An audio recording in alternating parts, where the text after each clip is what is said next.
àwọn ọ̀dọ́ kan ti jáde o wọ́n ní lọ́wọ́ ìyá máa ṣí fátìrì ilẹ̀ àwọn bẹ̀rẹ̀ sí ni máa digunjalè àwọn á wọlé tó anybody wọ́n láwọn agbérin tútù wọlé àwọn agbérin iṣẹ́ wọlé wọ́n láwọn ò ní jẹ́ kí ayé ṣe é gbé fún àwọn èèyàn mọ́ wọ́n láwọn á máa wọlé àwọn bẹ̀rẹ̀ sí ni rọ́ọ̀bù anybody rọ́ọ̀bù èbù àwọn á ṣe fẹ́ anybody wọ́n tó ní mọ́tò gan tó believe pé wọ́n láwọn agbérin tútù everybody á sá dànù eré tó bá dúró eré kò fọ́nì ẹ lè wò pé mo rẹ́rìn ẹ máa rí náà àwọn eléyìí ti sign dókítà lọ́lọ́run ṣàgà yìí tẹ́ bá ń tẹ̀lé mi nígbà táwọn ọ̀dọ́ tó ń fi ta lọ́lọ́run ṣe yẹ̀yẹ́ ta lọ́lọ́run ẹlẹ́wọ̀n ta lọ́lọ́run ẹlọ́wọ̀n mo sọ fún ẹ̀yin ọ̀dọ́ mo ní tó kàn yín kọ́kọ́ lọ́rọ̀ ẹ̀sìn lẹ́ ń jà sí táyé lajú dé yìí everybody ṣe technology oríṣiríṣi ìjọba ń fìyà jẹ yín ẹ kọ sí comment section we are hungry many of them ń wò wá wọ́n ka comment yín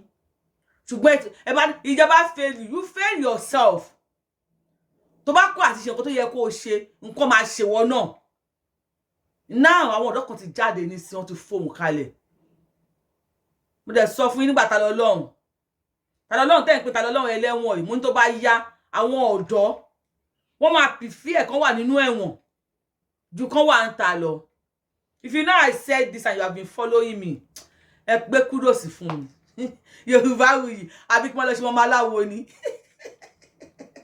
kí wọ́n lọ ṣe prophetess àbí afatu ogun gbọ́ táwọn bá sọ̀rọ̀ àwọn kì í sọ̀rọ̀ dànù because àkíndédé sọ̀rọ̀ ọlọ́run ni o bàbá God ni kò ń ṣèyàn rárá àwọn ọ̀dọ́ ti wá yarí sìn wọ́n láwọn àṣefẹ́ anybody o wá bílì pé lọ ní kinní kan ẹ dákun tánà máa ìyá aláta tó gbà àwọn ata ní máa 12 ṣé ọ̀nà máa wọlé lọ ká mọ́ ṣùgbọ́n àwọn ìjọba yóò kí ẹ ti pa àmọ́ yín wà nílùú òyìnbó iná dẹ̀ ń kó security car they play ẹ̀yin ìjọba yìí they play tó bá dojú ẹ̀ tán ẹ mọ̀ pé Nigeria security yẹn ti trust wọn àbí ẹ ti bá wọn múlẹ̀ Niger Republic president wọn bẹ̀ òun náà múlẹ̀ pọ̀ láwọn tí ẹ ṣùgbọ́n àwọn security ẹ̀ ń padà sọ pé ọ̀gbẹ́ni tó bá bẹ́ Nigerian government ẹ ti ń bá ti yín lọ náà lọ síbẹ̀ àwọn tẹ́bí nípa ẹgbẹ́yìn lè yẹn jọ́kọ̀jọ́kọ̀ máa sọ fún yín pé ọ̀gá ẹ máa move o ẹ máa move ẹ máa jẹ́ ẹni tí jẹ́ èébù ìjọ yẹn kí lẹ máa sọ ẹbí ní pé mò ń kọ́lé fún wọn mò ń ṣe kíní abẹ́ ń fún wọn lówó àwọn kan wà nínú wọn tó yẹ pé bí ìyà ṣe ń jara àlù kò tẹ́ wọn lọ́rùn ọlọ́run wọ́n dẹ̀ mọ̀ pé owó wà ń lù wọ́n mọ̀ pé táwọn ọmọ yín wà wọ́n bá ọmọ yín ṣe ná dọ́là ní club káàkiri nílùú òyìnbó ẹ já gbọ́rọ̀ lẹ́nu gáàrí ẹ jẹ́ kó sọ̀rọ̀ kẹ́lẹ́ bá gbọ́. See, I tell you, I tell you as they go. Baba, who say this thing? Allah. What do you confuse make government do for the matter? The government help us now. I beg. See, if they don't do anything, shout. We go to rob, bro. Unless if they do something, they don't do work. I tell you. Rob, you don't say police go. Life game. Where they go? Why get for children? Wife the house. No one don't know anything. From where are you like come VI? From VI to here. If I lie, Allah. Are you like come here? I mean, are you like from where? Because see, next 2 months, if you know they, I will carry gun.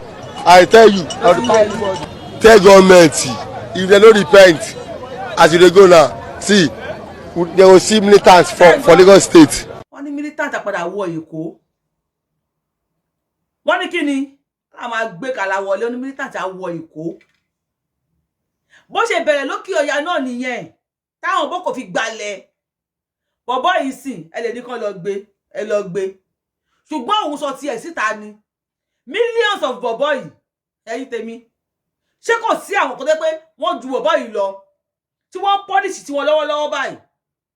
Tí wọ́n mú àwọn ìmàgbé tí wọ́n síta lọ́wọ́lọ́wọ́ báyìí. Tó pé wọ́n ti rópin. Ṣé kò sí millions bọ̀bọ́ yìí ní kọ́nà? Tẹ́ bá gbé lé millions ẹ̀ máa dìde tí wọ́n ní sọ̀rọ̀ sókè. Eléyìí sọ̀rọ̀ síta because ó sì wá solution. Ṣùgbọ́n ẹ lè ẹ ní ṣe nǹkan kan. Tí ó bá jẹ́ tó ya wèrè Fídíò méjì ni máa play fún yín o. Fídíò méjì lẹ máa wò. Ẹlẹ́ẹ̀kejì. Ó máa dùn yín gan.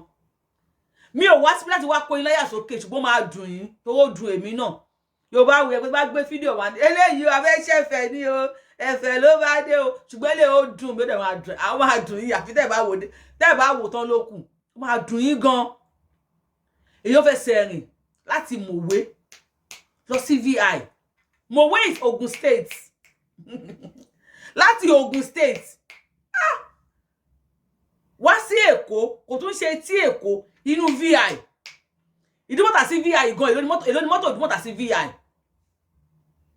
Èló ni wọ́n gbé mọ́tò Ìdúmọ̀tà sí VI. Ẹ̀yin tẹ́ wà Nàìjíríà.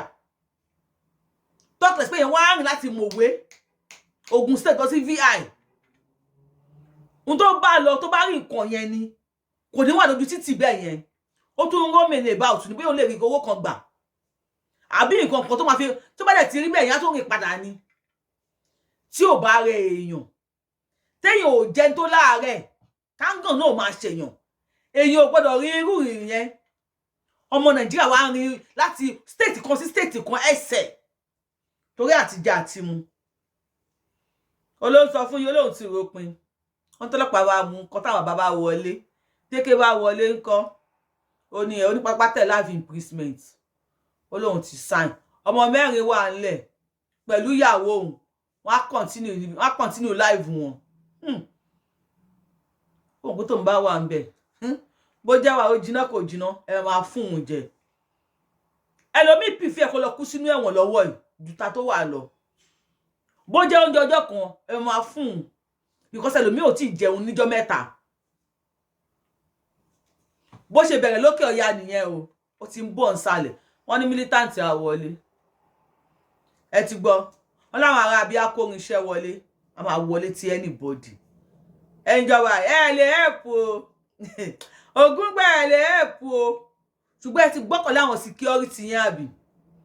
Ẹ believe pé nothing dey happen. Àwọn security yẹn ti bá wọn múlẹ̀. Ẹ trust wọn kú. Ogun gbọ́. Ẹ lọ bèrè lọ́wọ́ ex-president Niger Republic. Òun náà trust àwọn security ẹ̀. Ọ̀sán kò kan sọ pé bàbá tẹ bá bẹ́. Tẹ bá move. Tẹ bá bẹ́. Tẹ bá gbẹ́sẹ̀ jẹ́ nǹkan o. Pé ìjọ ni the president o. Ó calm down ní ara ẹ̀ balẹ̀. Nǹkan jù nǹkan lọ o. Àwọn iṣẹ́ kan wà tẹ́ pé mo láyẹ̀ta òràn o tó máa ká ẹ mọ́. Tó bá ká inú ń bí àwọn èèyàn. Ara kan fẹ́ dà. Ẹ lè wò pé ń fáwọn èèyàn lówó. Àwọn security yẹn fún ọ lówó. Gbogbo security yìí tẹ̀ ń fún lówó. Many of them bí àṣẹ ń jẹ tálíkà yóò ń dùn wọn. Ọlọ́run. Àwọn security tẹ gbójú lẹ́yìn pé mo fún security mi lówó. Many of them. Bí ìlú ṣe ń suffer yìí, ó ń dùn wọn gan. Wọ́n wò pé kí ló tẹ dájú báyìí. Táwọn bá lè máa dájú yẹn, lè máa like o. Ajé. Ẹ lè máa like táwọn kan bá ṣe tán pẹ̀lú yín. Ẹ ní like ẹ. Ẹ jẹ́ àwọn ẹlẹ́ẹ̀kejì. You never prepare for this o. Nǹkan tó ń bọ̀ sí ẹ prepare fún o. Ẹlẹ́ẹ̀kejì máa shock yín díẹ̀ o. Ẹ lè máa wò pé àwọn northerners náà ń sọ̀rọ̀. Ṣùgbọ́n after ọ̀rọ̀ yẹn, máa analyze ẹ̀ fún yín. Bó ṣe kan south west. Ẹ máa rí gbọ́, ẹ já continue. Do you know that most of these places that are under attack in northern Nigeria have some of the biggest natural resources underneath the ground, and the trading of those natural resources are going on while people are being killed in those communities? Do you know? Now let me bring you up to speed real quick. If you realize some of the most fertile lands in northern Nigeria are the ones that are being attacked. Most of our fresh, beautiful vegetables and fruits come from Plateau State. Do you know what is underneath those beautiful fertile lands? It is also solid minerals. Guza. For some of you who know, you know. People are killed daily while miners are mining those lands. How can you raise down an entire village? Bring it down to ashes. Evacuate everybody there. and go behind their backs to go and be mining their gold. How wicked can you be? Do you know that it's also affecting not only our economy, but also the food supply for the common man who cannot afford to eat? I'm a farmer. Yes, I'm an agri-entrepreneur. I deal with grains. And the rate at which food is going to be scarce in 2024, you are not ready for it.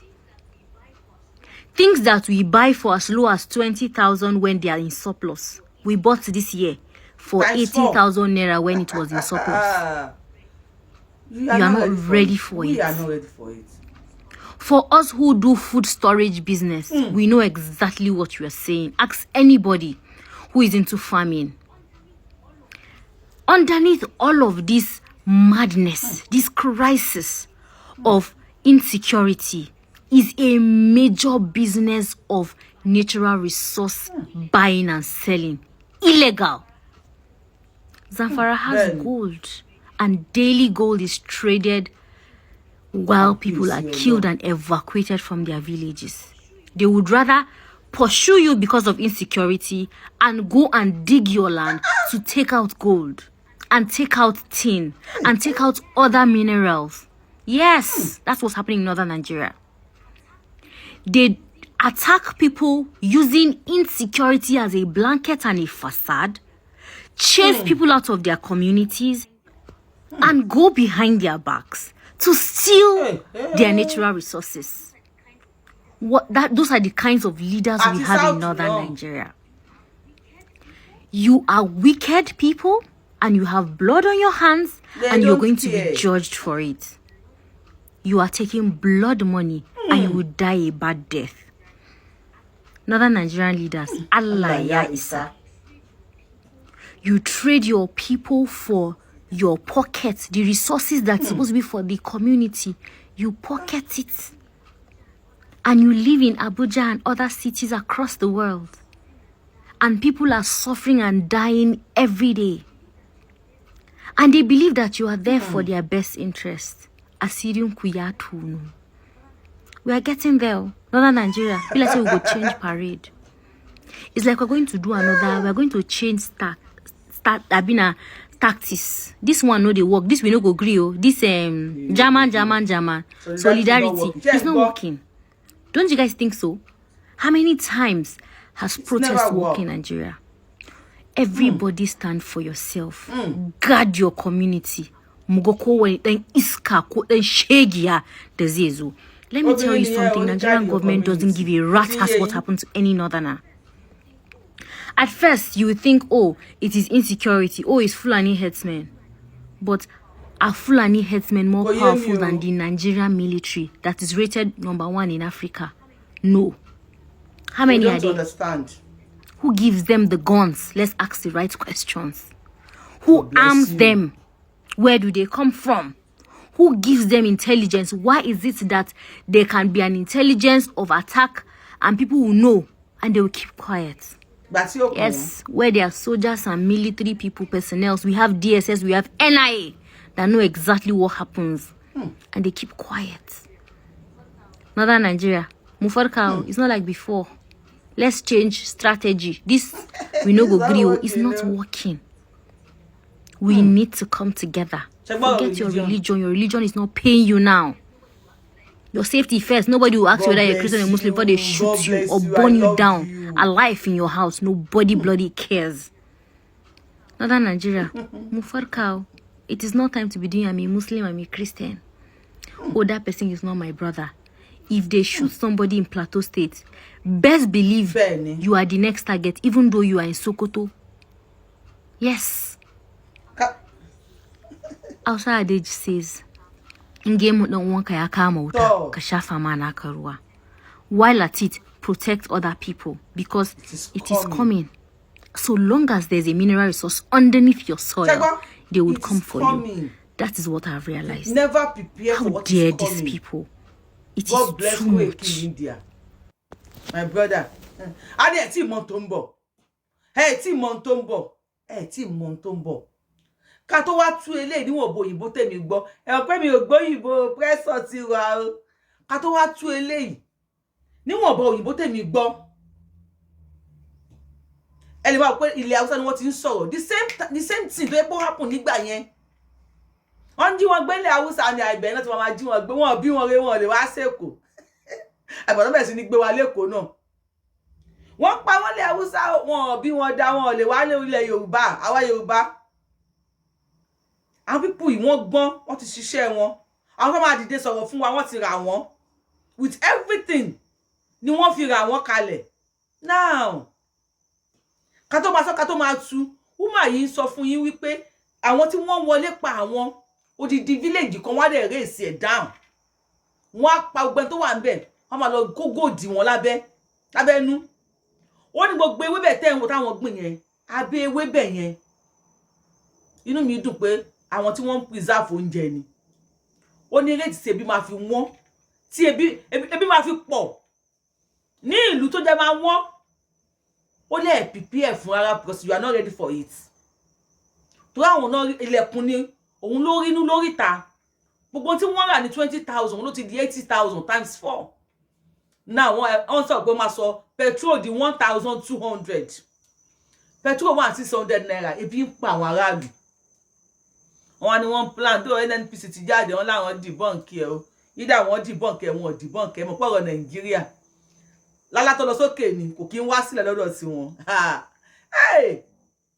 ẹ wá gbọ́n tí lady yìí sọ ó ní despite your religion ó ní safeguard yourself guide your community kí ni ẹ sọ fún yín no ebi kọ́ ni máa sọ ilẹ̀ máa sọ ní comment section kí ni tí woman yìí try àti sọ fún yín ó ní kẹ́ try kẹ́ guide the community yín ṣé máa fi gé guide ẹ máa fi kóńdó guide àbí kùn mọ́ ó ti di woro sí woro ó ti di gbàgbọ́ so everybody ti ready ó ní stage tẹ́ bá léwúrẹ́ títí tó bá dé stage kan ó máa pajúdà sí yín ó máa pajúdà ó máa pàhùn dá ewúrẹ́ Nigerian sì ti fẹ́ máa pajúdà sí yín nísìn ẹ má ríro tó bá ti ṣẹlẹ̀ ó ṣẹlẹ̀ nìyẹn bọ́sẹ̀ tó bá ṣe ewúrẹ́ mọ́ ló yẹ kó fún ní pákí ẹ sọ àwọn èèyàn mọ́lẹ̀ fún wọn lóúnjẹ ẹ yẹ ká wá play kí wọ́n á tún fún yín díẹ̀díẹ̀ bó ṣe kàn ilẹ̀ Yorùbá ẹ máa rí ẹ yẹ ká gbọ́ lẹ́nu ẹ̀. Do you know that most of these places that are under attack in northern Nigeria have some of the biggest natural resources underneath the ground? And the trading of those natural resources are going on while people are being killed in those communities. Do you know? Now, ṣé ti gbọ́ ó ní ṣé mọ̀ wípé ìdí tí wọ́n fi ń pa àwọn èèyàn ní northern Nigeria àti òkè ọya òun ni wípé àwọn gold àwọn natural resources oríṣiríṣi ó wà ní abẹ́ ilẹ̀ wọn èmi náà wá fẹ́ bi èèyàn ọmọ Yorùbá did you know ìdí tó pé Òkè Ògùn àwọn Ìbàràpá did you know ìdí tí wọ́n fi ń pa wọ́n níbẹ̀ tó pé bẹ́ẹ̀ ni wọ́n ti ń pa wọ́n jù kó lóyè Ìgbòho tó jáde ibẹ̀ ni wọ́n ti ń pa wọ́n gbà tó lóyè Ìgbòho jáde ló stop ẹ̀ torí pé kó lóyè Ìgbòho bá stop business wọn ni wọ́n ti ní kó lọ pa òun fúnra rẹ̀ kó tó di èwe ẹ̀yìn ó di did you know ṣé mọ̀ wípé nǹkan àwọn resources wà tó pé Ọ̀yọ́ kò sí ẹni tó máa kì tí wọn ò ní kì padà sọ́yọ́ kò tí ì yé yín kò sí ẹni tó máa kì oríkì ẹ̀ nílẹ̀ Yorùbá wọ́n á kì ẹ́ wọ́n á kì ẹ́ padà sí Ọ̀yọ́ tí Ilé Ifẹ̀ gan ò fi bẹ́ẹ̀ kọ́ mọ́ ṣùgbọ́n wọ́n á kì ẹ́ sí Ọ̀yọ́ did you know why tó yẹ pé Ọ̀yọ́ ni attack ti máa ń wáyé most of the time ẹ mọ̀ sọ̀rọ̀ sókè ìyá mi. Bring you up to speed real quick. Ó yá. If you realize some of the most fertile lands in northern Nigeria are the ones that are being attacked. Most of our fresh, beautiful vegetables and fruits come from Plateau State. Do you know what is underneath those beautiful fertile lands? It is also solid minerals. And did you know why ilẹ̀ Yorùbá like Òkè Ògùn especially is being attacked every time? Did you know wípé ilẹ̀ tó kún fún wàrà àti fún oyin ní ilẹ̀ Yorùbá generally ṣùgbọ́n Òkè Ògùn tẹ́ ẹ bá fẹ́ dáko gbogbo àwọn Ọ̀yọ́ state yẹn ilẹ̀ ẹbẹ̀ ó tún yàtọ̀. Did you know wípé àwọn nǹkan tó ń wù ní side àwọn Òkè Ògùn Ìbàràpá kinní kan tó bá Ọ̀yọ́ state mú yẹn, àwọn ewé tẹ́ ń wò yẹn, àwọn tí wọ́n gbìn yẹn, ǹjẹ́ mọ̀ pé abẹ́ àwọn natural resources tó pọ̀ wà ńbẹ̀. Ló yẹ pé àwọn Òkè Ògùn, ẹ tẹ́ bá mọ̀ àwọn ìlú yẹn lókè Ògùn lè bá mi kọ sí comment section, ni wọ́n ti ń lọ pa wọ́n jù. Ẹ mọ̀, ilẹ̀ tó kún fún wàrà àti fún oyin, ilẹ̀ tí wọ́n máa ń pè ní táwọn bàbá wa máa ń pè ní ilẹ̀ ọlọ́ràá. Àwọn ni wọ́n ṣiṣẹ́ àwọn ní Ìsẹ́yìn, Ọlẹ́ṣẹ̀ dúdú, Oníkànkàn yà lọ. Ọ̀dọ̀ wọn ẹ lọ wo àwọn èlùbọ́ iṣu bó ṣe máa ń wù, ẹ lọ wo gbódò lọ́dọ̀ wọn, ẹ lọ wo èlùbọ́ láfún, ẹ lọ wo pákí Ọ̀yọ́, ó yàtọ̀ sí àwọn tó kù. Ṣó ti ń clear báyìí, ṣó ti ń yé yín. Ó ní kí gbogbo ìlú lónìí tọ́lọ́run bá fún ó mini tèkó, Èkó ló lè dé ló la kàn ló lẹ́ja. Ẹ má jẹ́ ká tanra wa, ilẹ̀ ọlọ́ràá tó tóbi jù tó dùn jù Ọ̀yọ́ state ló wà. Gbogbo ìlú tó kù bí mo ṣe sọ ló ní tọ́lọ́run bá fún. Ẹ já sọ̀rọ̀ sókè. Guza, for some of you who know, you know. People are killed daily while miners are mining those lands.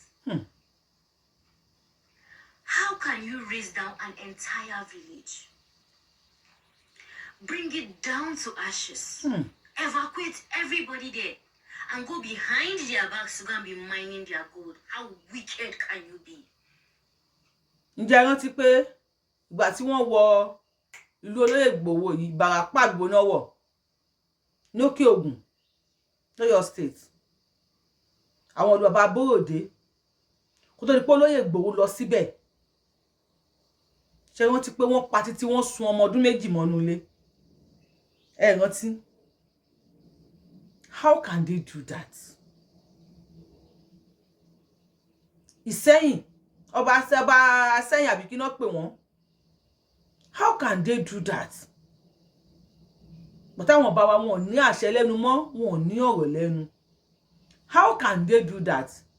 Ṣé ẹ̀yin sì ń fojú ẹ̀sìn wò? Ẹ rò bóyá wọ́n kàn wọlé wọ́n pa àwọn èèyàn lásán ni. Wọ́n mọ ohun tó wà lábẹ́ ilẹ̀ wa.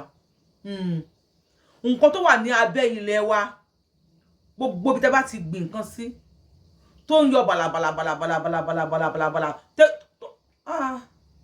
ẹ lọ wò dáadáa. Wọ́n bá dìgì ẹ̀ dáadáa. Àwọn ilẹ̀ tí ò ní fertilizer tó bá dìgì ẹ̀ dáadáa, ẹ mọ̀ pé nǹkan wà lábẹ́. Àwọn bàbá wa bọ́n ṣe ń wò wá ní ẹ pa wọ́n. Kí ni ẹ pa wọ́n? Ẹ ṣáà ti settle àwa. Àwọn àgbàgbà wa bọ́n ṣe ń wò wọ́n ní ẹ pa wọ́n. Torí wọn ò lè sọ wípé àwọn ò mọ̀ ń pa ẹ̀.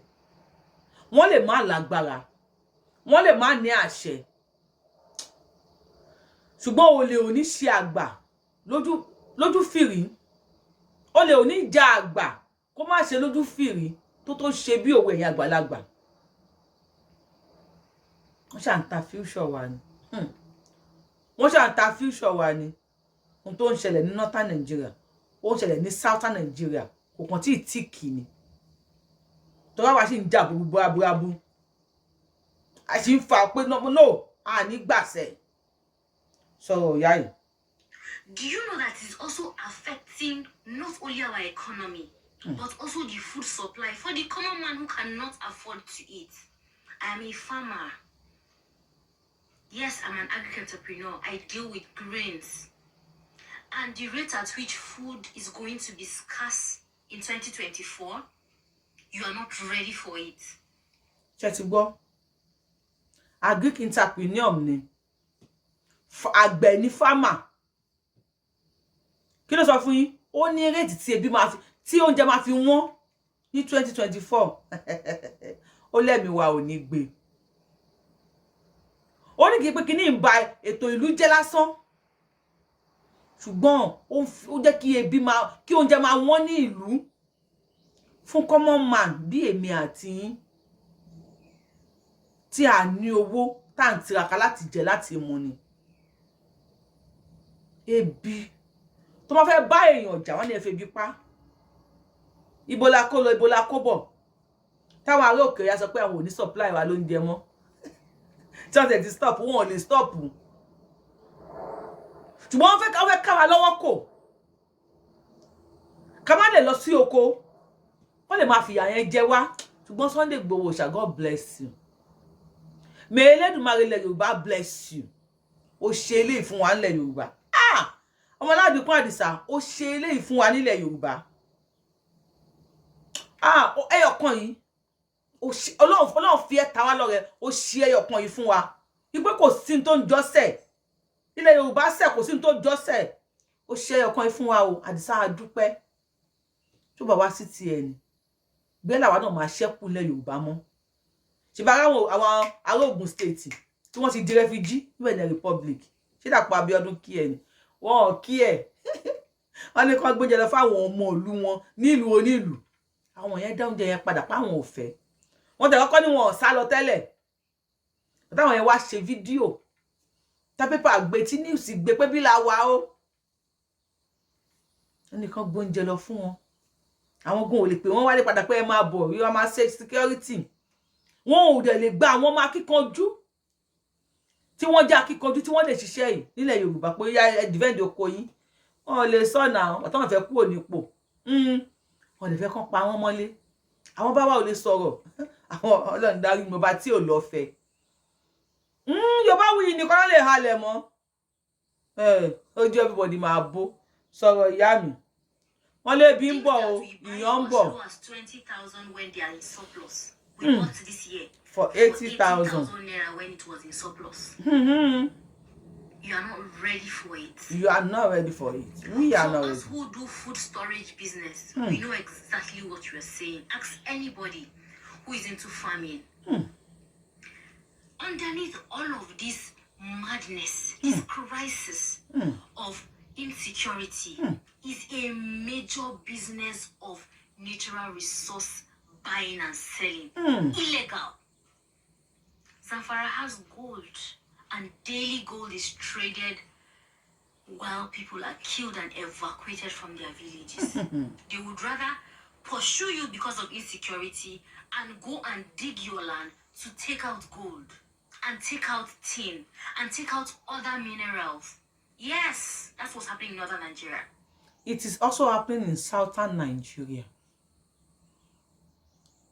Ṣẹ́gbọ́, ó dáhùn kó táwọn rà ní 20,000, ó ló ti di 80,000. Táwọn fi ń preserve oúnjẹ.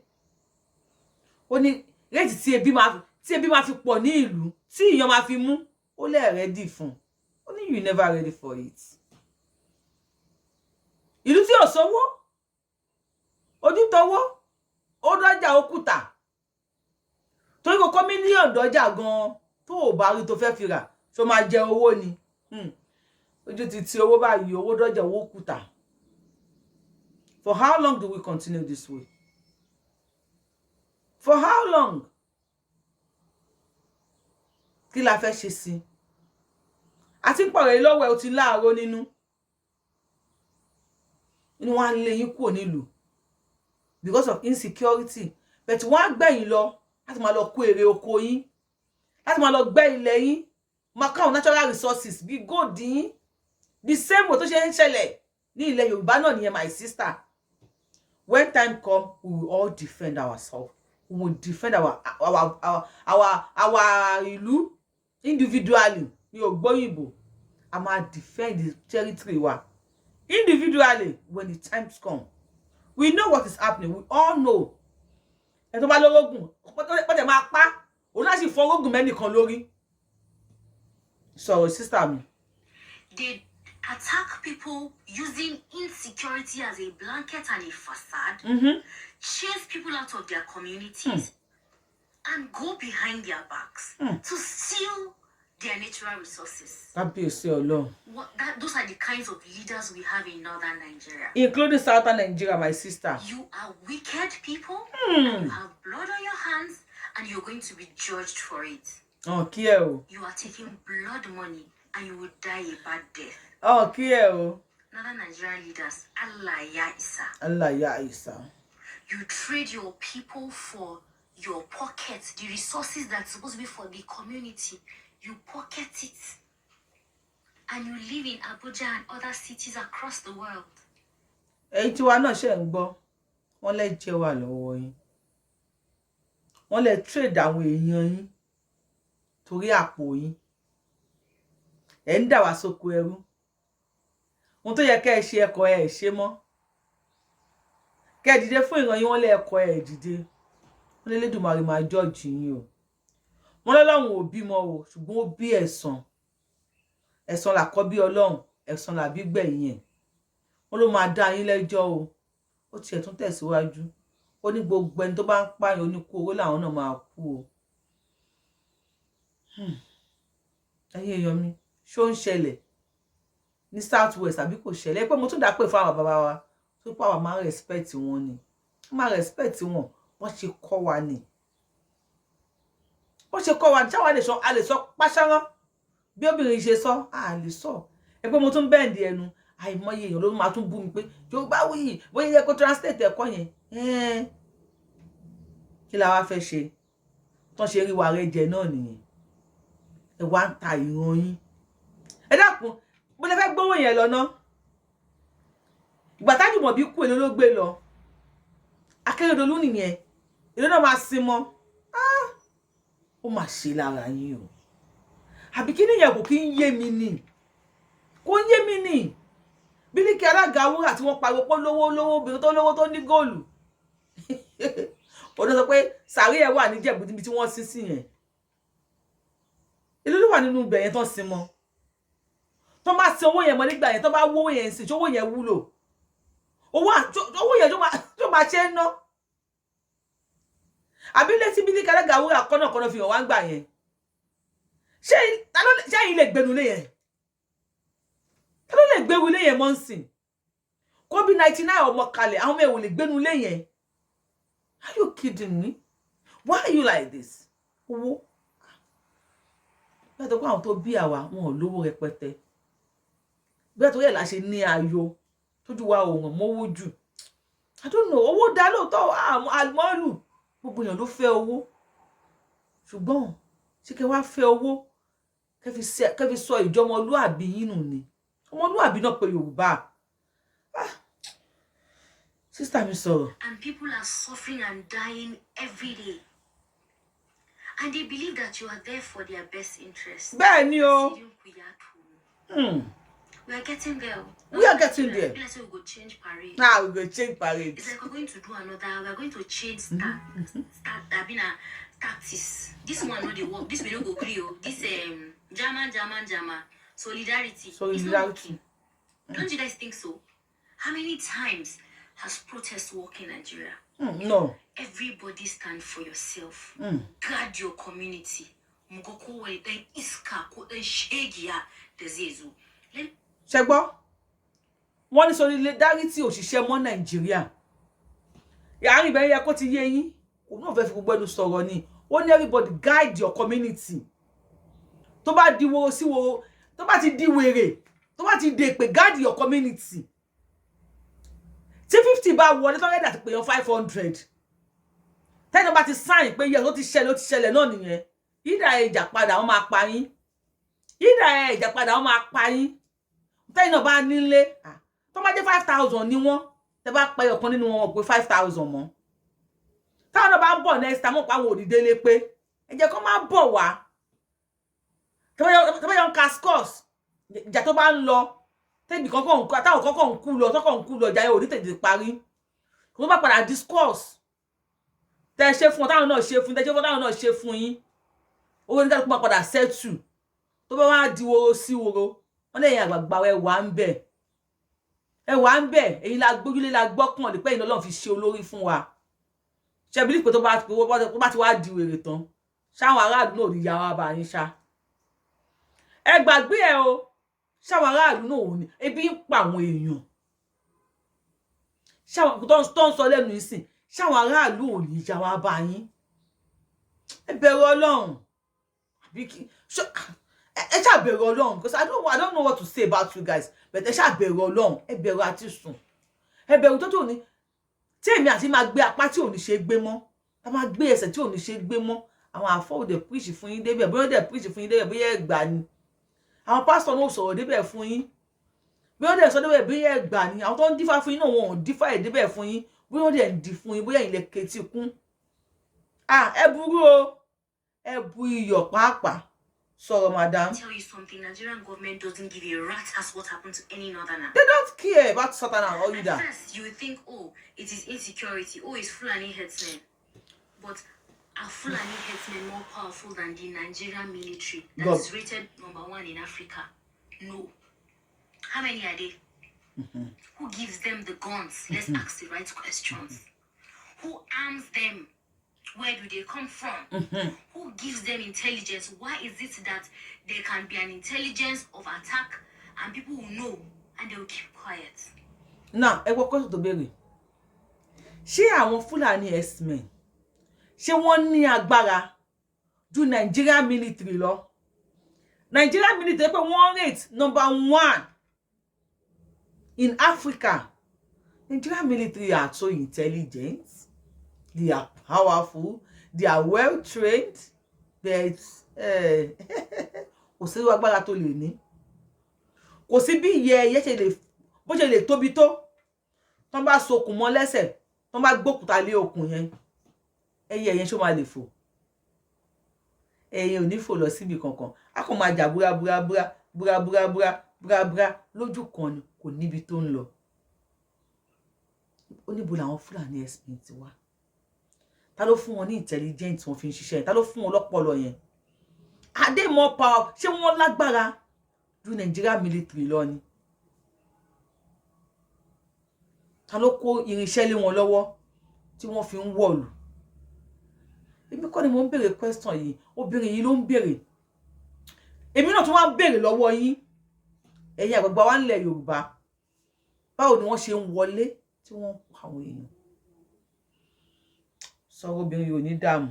Yes, where there are soldiers and military people, personnel, we have DSS, we have NIA that know exactly what happens. Yes. And they keep quiet. They will keep quiet. It's not their fault. It's not like before. Let's change strategy. This we know go grill is not working. Solidarity ò ṣiṣẹ́ mo ṣe gbọ́. We need to come together. Forget your religion. Your religion is not paying you now. Your safety first. Nobody will ask you whether you're Christian or Muslim before they shoot you. Oh, ni show you down. Oh, ni show in your house. Nobody bloody cares. Northern Nigeria, Mufarkao. It is not time to be doing I'm a Muslim, I'm a Christian. Oh, that person is not my brother. If they shoot somebody in Plateau State, best believe you are the next target. That is justice. That is justice. Yes. Outside it says, while at it, protect other people because it is coming. So long. Ṣẹ́gbá. Wọ́n pààyàn lókè Ògùn, ẹ tó wà lÉkòó oníkòkàn, oníkókó lè kóńkó. Wọ́n pààyàn ní Oǹdó, ẹ tó wà ní Kwara níkòkàn. This is the time. We the poor come together. This is the time. Tí ẹ máa gbé religion yín sẹ́gbẹ̀ẹ́ kan, Mùsùlùmí lèmi, Christian lèmi, ẹlẹ́bọ lélẹ̀, oníṣẹ̀ṣe lélẹ̀. Let's work together. Gẹ́gẹ́ bí ọmọ Yorùbá, time lélẹ̀ láti pa ọwọ́ pọ̀. Even àwa tá à ń ṣe Yorùbá nation yìí. This is the time. We talk everything that concerns Yorùbá. This is the time. We let them jẹ́ kí àwọn àgbèrò mọ̀ wípé hate wọn. This is the time. Tá bá jẹ́ kí àwọn olóṣèlú mọ̀ wípé kì í ṣe ọ̀tá wọn. This is the time. Tá bá jẹ́ kí àwọn tí wọ́n jẹ́ ará àta olóṣèré, onítíátà, olórin kíkọ. Tá bá jẹ́ kó mọ̀ wípé ọmọ ìyá ni gbogbo wa, àìṣọ̀tá. Time ló délẹ̀. Lórí internet ni, láàrin ara wa ni. Tá bá jẹ́ kí gbogbo ọmọ Yorùbá individually mọ̀ wípé kì í ṣe ọ̀tá ara wa, ọmọ ìyá kan náà ni wá. Kọ́mọ Oǹdó kó pọ̀ ọmọ Àkúrẹ́. Kákúrẹ́ ránṣẹ́ sí Kwara, kí Kwara pé Kogi, kí Kogi pé Ọ̀yọ́. Kó yẹ pé Èkìtì. Gbogbo ilẹ̀ Yorùbá pátá, Ìbàdàn ká pera wa. Ká pera wa sí àkíyèsí. ká ránṣẹ́ sáwọn tó wà lÉkòó ká pera wa pọ̀ báwo ni ilẹ̀ wa ò ṣe ní bọ́ mọ́ wa lọ́wọ́. This is the time. The time is here. This is the right time to let everybody know wípé ilẹ̀ Yorùbá gbọ́dọ̀ bàjẹ́, kò gbọ́dọ̀ parun. And staying in Nigeria with all these people, kò sí hope fún wa. Even ọmọ wa ni ẹjọ́ ṣe, ọmọ wa ò ṣe di bẹ̀bẹ̀rẹ̀, ọmọ wa ò ṣe di yàmàkà, ọmọ wa ò ṣe di pàǹpà tó wà ńbẹ̀ nísìn. Wọ́n ṣì ń jáwé èèyàn gbé. Despite Jagaban, gbogbo agbára tó rò bóun ní, wọ́n ṣì ń jí àwọn èèyàn gbé. Wọ́n ṣì ń pa àwọn èèyàn. Àwọn military wa ò sì lọ kojú wọn. Ara ẹ̀ nìyẹn tá a play fún yín lánàá. Tí Gàmbàrí claim ọmọ Yorùbá. Tó ní certificate indigene Lagos State lọ́wọ́. Ṣẹ́yìn ní certificate ẹ̀ lọ́wọ́. Many of you tó bá ṣẹlẹ̀ tán ogun gbọ́. Ẹ máa gbé ilé yín sórí. Ẹ máa fi ilẹ̀ fáwọn tó nílẹ̀ ni. So àwọn náà ní certificate ilẹ̀ lọ́wọ́. Àwọn tá a rí là ń sọ. Àwọn tá a rí ńkọ́. Ẹ̀yin bàbá wa, àwa ò ní bú yín. Àwọn máa pè yín náà ni. Either politically or ẹ̀yin ọba. Either all these politicians or the kings, the agbagbas, the afeniferes, the whatever you guys are. Ẹ wọ́n ti pé táwọn tó kú òun bẹ́ẹ̀ bá ta future tí yín. Ẹ̀yin náà ní future. Táwọn bá kọ táwọn ò ta ọjọ́ ọ̀la tí yín, why tẹ́yin ta ọjọ́ ọ̀la tiwa? No, ẹ tẹ̀ ti ta ọjọ́ ọ̀la tiwa. Why tẹ̀ tó fẹ́ máa ta ọjọ́ ọ̀la àwọn ọmọ wa? Táwọn bá wúlọ́wọ́ bá ṣe báyìí, ṣẹ́yìn máa ráyè ṣe. Ìkà níyìn o. Ìkà níyìn. Ṣùgbọ́n ẹ rántí ọjọ́ àti sùn. Ẹ bẹ̀rù ọ̀la. Ẹ bẹ̀rù tó tó pé ẹ ní símọ́ ìtàn ló máa kù. Èèyàn máa tán. Ọ̀rọ̀ ló máa kù. Ẹni máa tán.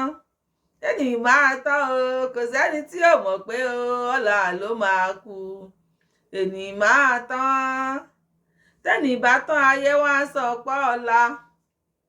Tọ́lá bá tán wá tún sọ pé ọ̀la. Ọ̀la tẹ́ rí yẹn kì í tán ara mi o.